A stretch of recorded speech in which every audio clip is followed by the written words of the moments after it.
லக்ஷ்மி குபேரன் பூஜையை செய்தால் அருளை அடைந்திடலாம். அளவற்ற செல்வம் குறைவற்ற வாழ்வால் வறுமையை போக்கிடலாம். வியாழக்கிழமைகள் பூச நட்சத்திர தினம் பூஜைகள் தொடங்கிடலாம். பக்தருக்கருளும் லக்ஷ்மி குபேரன் அனுகிரகம் வேண்டி போற்றிடலாம்.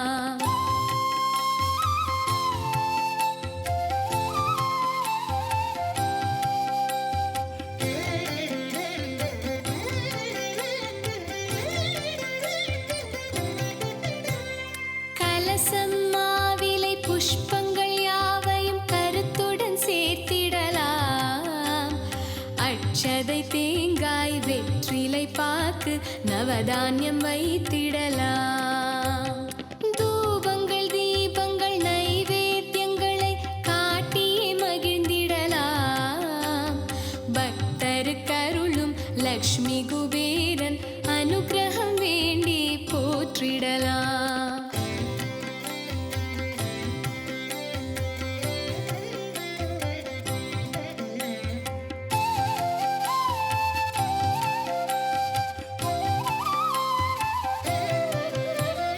லக்ஷ்மி குபேரன் படம் ஒன்றை வாங்கி இல்லத்தில் வைத்திடலாம். வடதிசை நோக்கி படமுடன் எந்திரம் பிரதிஷ்டையும் செய்திடலாம். நெய் விளக்கேற்றி மாக்கோலத்தோடு பூஜைகள் துவங்கிடலாம். பக்தருக்கருளும் லக்ஷ்மி குபேரன் அனுகிரகம் வேண்டி போற்றிடலாம்.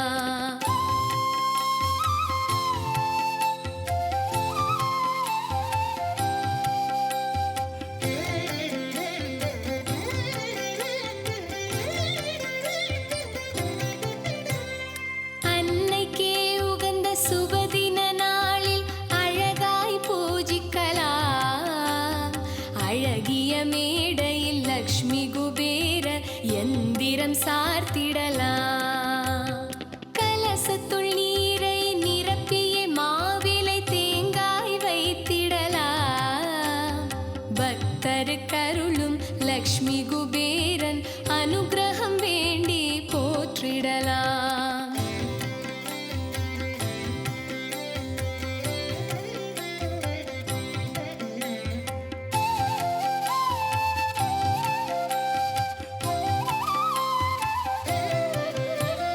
வாழை இலையின் மேல் அட்சதை பரப்பி எந்திரம் வைத்திடுவோம்.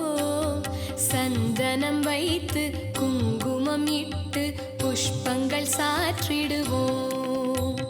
கிழக்கு முகமாக எந்திரம் வைத்து பூஜைகள் துவங்கிடுவோம். பக்தருக்கருளும் லக்ஷ்மி குபேரன் அனுகிரகம் வேண்டி போற்றிடுவோம்.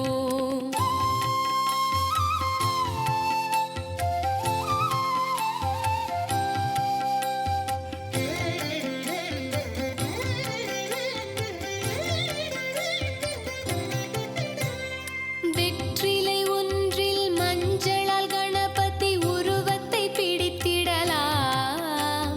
கணபதி தியானம் செய்ததன் பின்னே கைகளை கூப்பிடலாம். குபேர லக்ஷ்மியை தொழுது வணங்கி புஷ்பங்கள் தூவிடலாம். பக்தருக்கருளும் லக்ஷ்மி